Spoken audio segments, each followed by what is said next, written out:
Isaac Granger's arms were shaking. His 3-year-old daughter, Ella, was asleep on his chest, her curly head tucked against his neck, and his tray table was covered in crushed crackers, a half-spilled juice box, and a stuffed bunny missing an ear. The plane hadn't taken off yet, and already, Isaac could feel the judgmental stares from the first-class passengers around him. He adjusted Ella's blanket, glancing down the aisle as he muttered softly, "Almost there, baby girl." Just hang on. Behind his fatigue, a storm of panic brewed in his chest. He shouldn't have splurged on a last-minute flight, but his mom had called crying from Texas. His dad had fallen and needed surgery. There was no one else. Ella was too young to fly alone, and he couldn't leave her behind. So he'd booked the cheapest seats he could find. Except, there'd been a glitch. And somehow, by pure accident or miracle, they'd been placed in the last 2 remaining first-class seats. He didn't even realize someone had sat beside him until he heard a calm, female voice. "Would you like a hand?" He turned and blinked. The woman next to him looked like she belonged on a magazine cover, not crammed into a plain seat. Long, sleek black hair, sharp cheekbones, a designer coat that probably cost more than his monthly rent. She had a warm smile, though. Not the fake kind, it was. "Real? I'm okay," Isaac said, shifting Ella gently. "Just trying not to drop my kid or lose my mind in the process." She smiled again, this time softer. "I get it." "Sorry," he said, brushing cracker crumbs off his jeans. "We shouldn't even be sitting up here." There was some glitch with the airline. "Maybe it wasn't a glitch," she said, eyes twinkling. "Maybe someone knew you needed a break," he chuckled, a tired sound. "Well, if the airline starts handing out sympathy upgrades, I'll take it." She extended her hand. Zara Tilden. He took it, surprised by the firm but gentle shake. "Isaac Granger, and this squishy one is Ella." Zara leaned slightly, waving at Ella's sleeping form. "Hi, Ella, you're adorable." "She's a tyrant," he said deadpan. "But yeah, she's cute." Zara laughed, and it was the kind of laugh that made people turn their heads. Effortless, confident, but not showy. Isaac glanced at her again, something about her putting him on edge, not in a bad way, just she didn't fit here, or maybe he didn't. "You flying for work?" he asked, just to be polite. "Sort of," she said. "A little business, a little family." He nodded, not wanting to pry. She didn't ask him anything back, and he appreciated that. Most people heard "single dad" and either gave him a pity look or asked where the mother was. Instead, Zara pulled out a small coloring book from her oversized bag and slid it gently onto his tray. "Just in case she wakes up and needs a distraction." Isaac blinked. "You travel with coloring books." "I travel prepared," she said with a wink.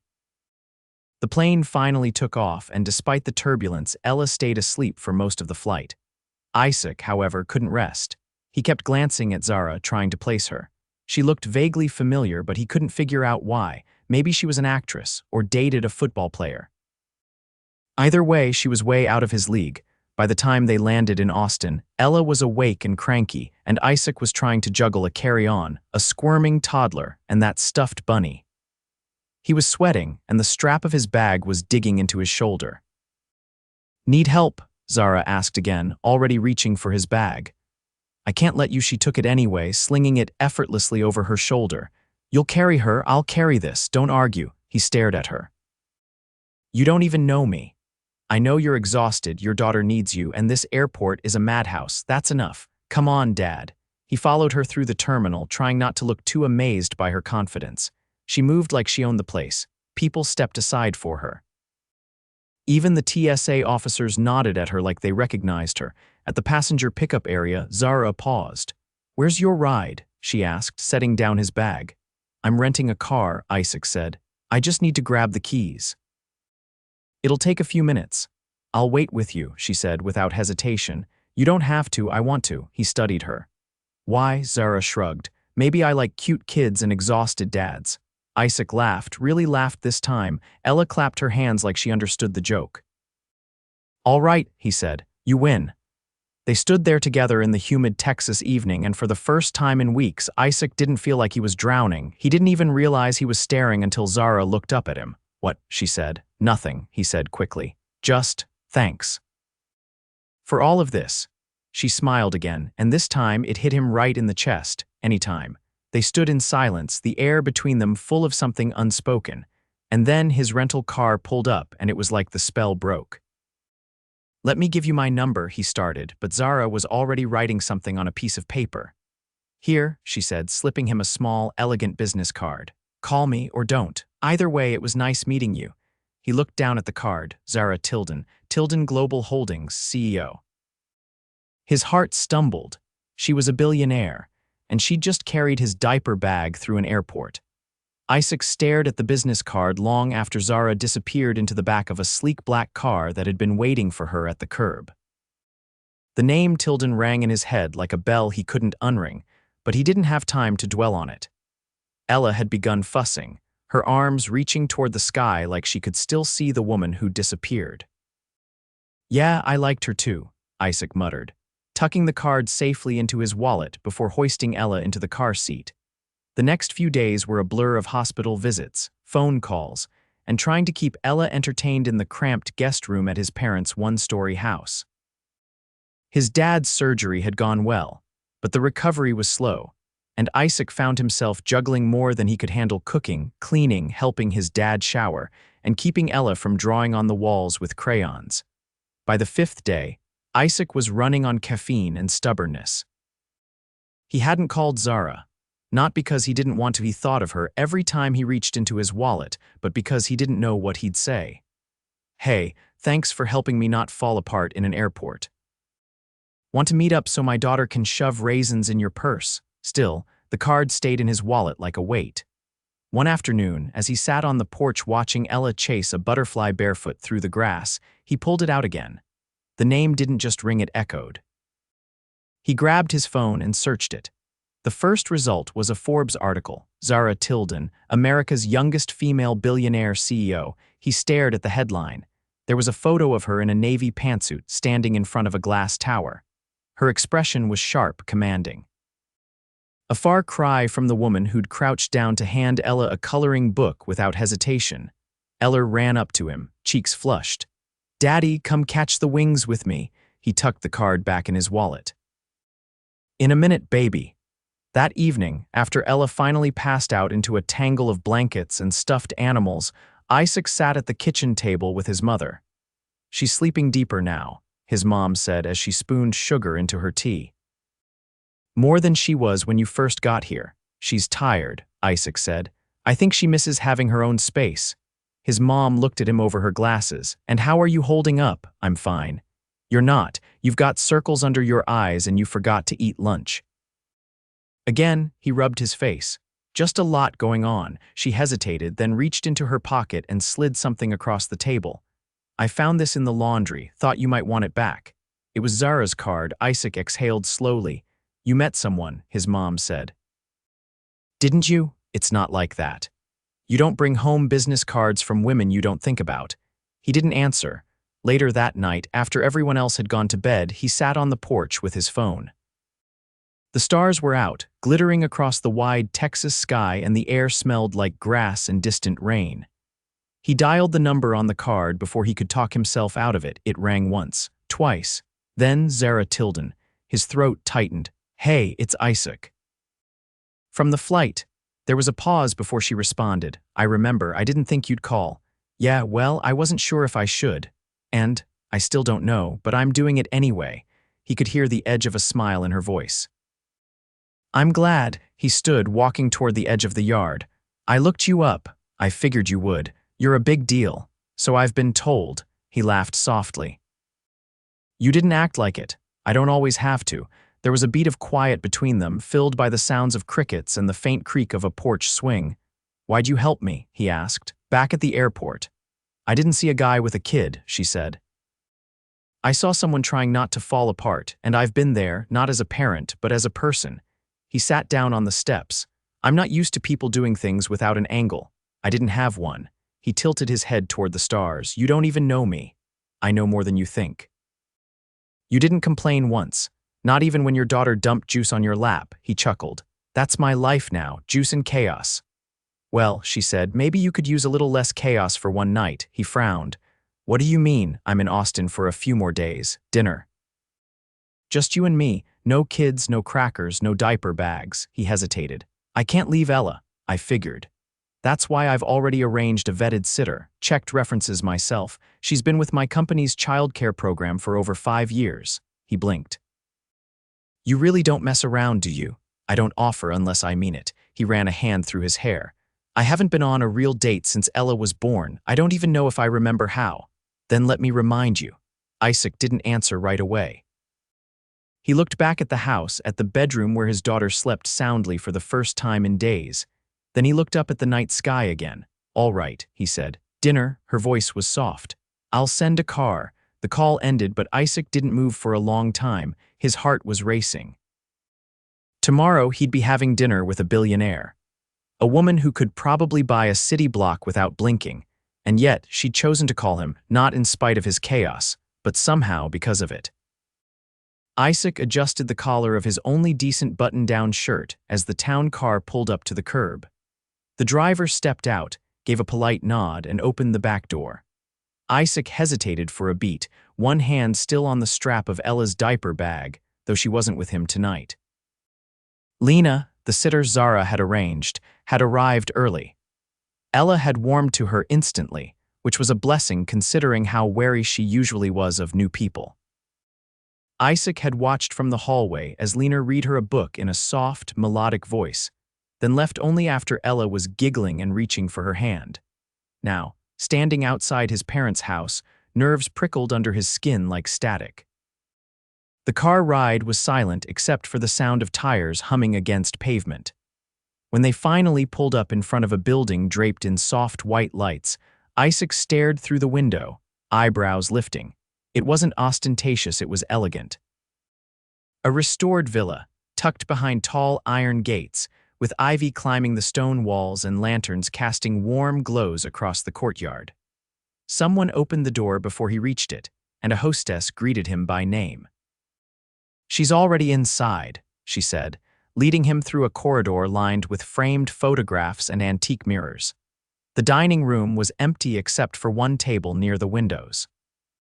Zara stood as he approached, her silk blouse the color of bone china, her dark hair swept back to reveal a pair of simple diamond studs. You're on time, she said, her eyes scanning him from head to toe. I was betting you'd be 10 minutes late. I considered it, he said, sliding into the chair across from her, but then I realized I had no excuse this time. No toddler, no spilled snacks, no juice boxes. She poured him a glass of water from the crystal pitcher in front of her. Any regrets so far? Only one, he said. I didn't bring a coloring book. Zara laughed, but it was different than before, lower, more private. He looked around. So you rented the whole place out. I didn't want to split the room with a dozen real estate agents celebrating a closing, she said, and I figured you'd prefer not being stared at. You figured right, he said, eyebrows lifting. Do you always go this far for dinner? Not always, she said, picking up her menu. But then again, I don't usually ask men with cracker stains on their jeans to dinner either. He gave a quiet chuckle. Fair. They ordered. She chose a seafood dish he couldn't pronounce, and he went for something with steak in the name, and once the waiter disappeared, a quiet settled over them. So, she said, folding her hands in front of her, you didn't ask any questions last time. Want to start tonight? He leaned back. That depends. Can I ask anything? Anything. He tilted his head. Were you always like this? Define this. Composed, sharp, confident enough to hijack a stranger's bag and carry it through an airport. Her expression flickered just for a second. No, I learned how to be. He waited, letting the silence stretch. My mother was a private nurse, she said finally. Worked night shifts, never had time for herself. My father wasn't around. I spent most of my childhood in hospital cafeterias doing homework. I used to think if I could just control every variable, get perfect grades, say the right things, I could make things easier. And did you? I got good at fixing things, she said. Including myself, he nodded slowly. So you built an empire, her tone was dry. More or less. Does it ever feel worth it? She looked out the window for a long moment. It does when I'm not trying to eat dinner with someone who's afraid of me, he blinked. I'm not afraid of you, you're careful, she said. You hold your words like they might cost you something, he met her gaze. That's because they usually do. The air between them cooled, not from discomfort but from understanding. Your turn, she said. Tell me something you never say out loud. He hesitated. I used to think I'd be a good husband. Zara didn't blink. What changed? I wasn't good at picking the right person. She didn't push, so he kept going. She left when Ella was 8 months old, said she didn't want to be a mother anymore. I thought she was just overwhelmed. Figured she'd come back after a few days. She didn't. I stopped waiting after a year. Zara was silent, her posture still and open. I haven't said that out loud before, he added. Thank you for saying it to me. Their food arrived, breaking the tension just enough to let them breathe. They ate quietly for a few minutes, the clinking of silverware the only sound between them. Zara wiped the corner of her mouth, then set her napkin down. You didn't ask me the usual thing. What's that? Why I'm single. I figured you'd tell me if you wanted to. She tilted her head. You really don't want to know. I want to know what you want to share. That's different. She leaned forward, resting her elbows on the table. I've been proposed to twice, said no both times, once because it was about power. The second because it was about control. And now I want something real, something hard and honest, something that doesn't care how many zeros are in my bank account. He swallowed. You think that's possible? I didn't, she said. Until I saw a man on a plane holding a child like she was the only thing keeping him from falling apart. His throat tightened. You didn't even know my name. I knew enough. They finished their meal slowly, talking about books they never finished, cities they wanted to visit, and the strange comfort of silence when it's earned. When the check came, Isaac reached for his wallet instinctively. Zara laid her hand lightly on his wrist. Let me. I can cover my own meal, he said. I know you can, she said, but let me do this one thing. He hesitated, then nodded. Outside, the air was warm, the city quiet around them. The car waited at the curb. Zara touched his arm. Walk with me a minute. They strolled down the sidewalk, passing shuttered boutiques and flower boxes. Her heels clicked softly on the brick, but she didn't speak until they reached a small plaza with a stone fountain. She turned to him. I meant what I said. I'm not looking for what's easy. I've had that. I want what matters. He met her gaze, the city lights catching in her eyes. And you think we could be that? I think we already are, she said, if we're brave enough to find out. He didn't answer, not with words. Instead, he kissed her. Just once. It wasn't tentative or rushed. It was quiet and sure, like something inevitable finally arriving. When they pulled apart, she didn't smile. She didn't need to. Come on, she said, her voice low. Let's get you home to Ella. The next morning, Isaac woke to the sound of Ella's laughter drifting in from the living room. He padded out of the guest room barefoot, finding her curled on the floor with Lena, who was helping her braid ribbons into her doll's hair. You're up, Lena said, standing. She's been up since sunrise. Isaac rubbed the back of his neck. Of course she has. I left breakfast in the kitchen, and she already had 2 pancakes and half a banana. Thank you, really. Lena gave him a warm nod. You've got a good one. She's bright. After Lena left, Isaac sat cross-legged on the floor beside Ella and watched her concentrate on her doll's crooked ponytail. Did you have fun with Miss Lena? She knows how to make blanket forts, Ella said without looking up. And she didn't tell me to go to bed when I wanted another story, he chuckled. Sounds like she's spoiling you. Ella tilted her face toward him, serious. Are we going to see the lady with the shiny shoes again? He blinked. Zara, she nodded. I like her. Yeah, Isaac said, quieter now. I think I do too. Later that week, Zara called again, not to invite him to another dinner, but to ask if he and Ella would join her at her ranch just outside the city. A company retreat had been canceled last minute, and the property was already paid for. She said it would be quiet, private. No events, just the 3 of them and a wide stretch of land. Isaac hesitated only long enough to clear it with his parents. The next afternoon, a black SUV arrived at their house. Ella squealed when she saw the car seat already waiting for her inside. The drive took them past rolling fields and sun-bleached fences, until a gravel path opened to reveal a sprawling ranch house framed by trees and wildflowers. Zara met them at the door, dressed in jeans and a soft cotton shirt, her hair pulled back in a loose braid. Isaac looked around, taking in the wide porch, the hammock stretched between 2 oaks, and the scent of cedar in the breeze. This isn't exactly the villa from the other night. I didn't think you'd want crystal chandeliers with a toddler in tow. Inside, the house was warm and lived in. Books lined the walls. A fire crackled in the stone hearth. Ella darted toward a basket of wooden toys near the window, already talking excitedly to herself. Isaac turned to Zara. "You come here often." "Only when I need to breathe." They spent the afternoon walking the trails behind the house. Ella rode on Isaac's shoulders while Zara pointed out birds and wildflowers, her voice easy and unhurried. At one point, Ella insisted on holding both their hands, swinging between them as she laughed. That night, after Ella had fallen asleep in the guest room with her doll clutched to her chest, Isaac stepped out onto the porch. Zara joined him a few minutes later, carrying 2 mugs of something that smelled like cinnamon and honey. He took one. "What is this?" "Something my grandmother used to make. Said it was for settling the soul." He sipped. She was onto something. They sat on the porch swing, the creak of the wood soft under the sound of crickets. "I've been thinking," Zara said. "Dangerous." She nudged his knee with hers. "About what happens when you go back." He looked down at his mug. "You mean when I go back to Colorado and start fighting with my landlord again?" "Exactly." "I don't know," he said. "I've been trying not to think that far." She turned toward him. "I've been offered a property in Fort Collins. It's a partnership deal, small tech incubator. I was going to pass." He didn't say anything. "It's 5 minutes from your apartment," she added, his jaw tightened. "Are you saying you'd move your company's money to a city just because I live there?" "I'm saying I was already considering it, and now I have a reason not to walk away from it." He set his mug down. "Zara, I need to stand on my own. I can't be your project." "You're not," she said firmly. "I don't want to fix you, I want to be with you," he exhaled. "It's a lot, I know. I'm not used to people showing up without needing something in return." She reached for his hand, her fingers cool against his. "Then let me be the first." The next day, they took Ella to see the horses on the far side of the property.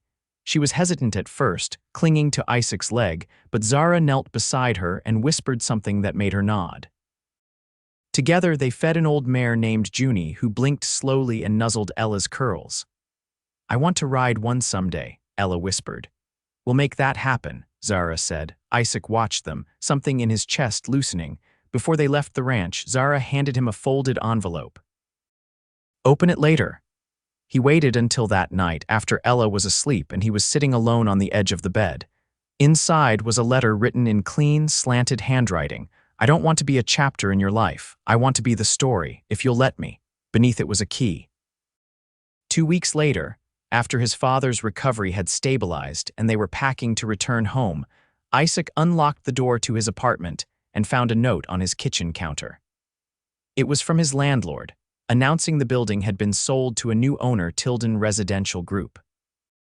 The rent had been lowered, repairs had been made, and a second note was taped to the fridge. "You and Ella deserve a home, not just a roof." When he picked Ella up from daycare that Friday, she was holding a balloon shaped like a heart. "Look what I got," he smiled. "Who gave you that?" The teacher grinned. "A lady came by earlier and dropped it off, said today was a special day." Isaac's heart began to race. He buckled Ella into her car seat, barely noticing the afternoon traffic as he drove. When he pulled into the parking lot of the local community center, Zara was standing under the archway of a flower-covered trellis, wearing a simple dress and holding a bouquet of wildflowers. He stared. "What is this?" She stepped forward. "You once said you thought you'd be a good husband," he swallowed. "That was a long time ago. I think it's time you found out for real." His voice was rough. "Are you serious?" She nodded. "Marry me, right here, right now. I already got the license. It's signed. All you have to do is say yes." He looked over his shoulder. Ella was grinning from the backseat, kicking her little feet. He turned back to Zara. "Yes." They married with Ella on his hip, surrounded by a handful of people from the neighborhood. No press, no spectacle. Just laughter, vows spoken through tears, and the kind of quiet that only comes from knowing you're exactly where you're supposed to be. Later that night, after Zara carried Ella inside and tucked her into bed without tripping over a single toy or stepping on a crayon, she turned to Isaac and whispered, "Welcome home." And for the first time in years, he didn't feel like he was holding everything together. He felt held. The morning sun spilled through the wide windows of their new home, warm, golden light stretching across polished floors. and the open-plan kitchen where Isaac was flipping pancakes with one hand while holding Ella on his hip. She was humming to herself, her tiny hands clutching a whisk like it was a wand. The house was theirs, not borrowed, not temporary. It was a quiet, tucked-away craftsman-style home just outside Fort Collins, purchased in Zara's name but signed over jointly 3 weeks after their wedding. There was nothing extravagant about it, no marble columns or gold finishes, but it had a big backyard, 3 bedrooms, and Zara had insisted on a reading nook under the stairs because Ella had declared it princessy. Zara padded into the kitchen barefoot, her hair still damp from the shower, wrapped loosely in one of Isaac's old university hoodies. She paused in the doorway, watching them for a moment before speaking. "You let her use the whisk again. I lost the battle," Isaac said, flipping a pancake expertly. "She says it's her magic stick of syrup. I didn't have the energy to argue." "You're a pushover," she said, stealing a piece of bacon from the plate on the counter. "I'm a father," he replied. "Same thing, really." Zara leaned in and kissed Ella's cheek first, then Isaac's jaw. "I've got a meeting at the incubator this morning. Might run long." Isaac nodded, setting Ella on the counter so he could plate the pancakes. "Don't worry, we'll hold down the fort." She lingered, fingers brushing his wrist. "Tonight I want to take you somewhere." He raised an eyebrow. "Do I need to wear a tux?" "No tux, just you. And maybe a jacket without syrup on it." That evening, after Ella had been bundled off with Lena for a sleepover in the city, her first one since the wedding, Zara didn't take them to a restaurant or a gala. She drove them up a winding mountain road, the kind that twisted around cliffs and opened up into sweeping views of pine forests and distant lakes. At the top, the road ended in a small clearing where a picnic had already been set up under a canopy of string lights. A low fire crackled nearby in a stone pit, and 2 wooden chairs sat facing the valley below. Isaac turned to her slowly. "You did all this. I had help," she said. "But yes, I wanted to give you something." He reached for her hand. "Zara, you've already given me more than I ever thought I'd have." She shook her head. "This isn't about money or grand gestures, it's about space. I wanted to give you space to breathe. You've been holding your breath for years." He looked out at the view, the sky painted in shades of violet and coral, stars just beginning to wink into life. "I used to think my life was going to be small," he said. "Not in a bad way, just simple, wake up, go to work, raise Ella. Try to get through." She moved closer, resting her head against his shoulder. "And now I wake up and think about what kind of world she'll see, what kind of love she'll believe in, and I think, if she sees us, really sees us, maybe she'll believe in something bigger than survival." Zara reached into her coat pocket and pulled out a small hand-bound notebook. She handed it to him. "What's this?" He opened it. Inside were photos, sketches, and scribbled plans. Ideas for a community space, one with childcare, job training, and mental health resources, all built around a tech learning center. At the bottom of the first page, in her handwriting, were the words, "Let's build something that lasts." Isaac stared at the pages, then at her. "You want to do this?" "With me?" "I don't just want to," she said. "I need to. You see people in a way I never learned to. I know how to fund the future. You know how to make it feel like home." He set the notebook down, pulling her into his arms. "You're not who I thought I'd end up with, and you're not who I thought I'd fall for," she murmured. "But I'd choose you again. Every time." They stayed on the mountain until the fire burned low, wrapped in a blanket, watching the stars pull their stories across the sky. There was no need for more words, not when everything they needed was already written between the spaces they shared. Months passed, and so did seasons. Spring brought blossoms to the backyard trees, and Ella learned how to swing without needing a push. Isaac taught coding classes twice a week at the new center, while Zara quietly funded scholarships for single parents looking to restart their lives. The building bore no corporate logos, just a single plaque beside the door that read, "For the ones who never stopped trying." On weekends, they made pancakes and built pillow forts. On weeknights, Isaac would find Zara asleep on the couch, Ella curled against her side, one of her little hands clutching Zara's shirt like she'd always belonged there. They didn't chase perfection. They didn't need to. What they had was real. Earned, built not from convenience, but from the kind of love that grows in the cracks of life and holds everything steady when the world wants to fall apart. One quiet night, long after Ella had gone to bed and the house had gone still, Zara stood on the porch, watching fireflies blink in the grass. Isaac joined her, wrapping his arms around her waist. "Everything okay?" he asked. She nodded slowly. "I was just thinking. I used to believe love came with rules, that it had to look a certain way, come at a certain time. And now I know it comes when it's ready, and when it does, it's louder than fear." He kissed her shoulder. "We're really doing this, huh?" "We are." And in the quiet of their shared world, where laughter echoed through hallways and love lived in pancakes, porch swings, and whispered promises, they did. Every day, together.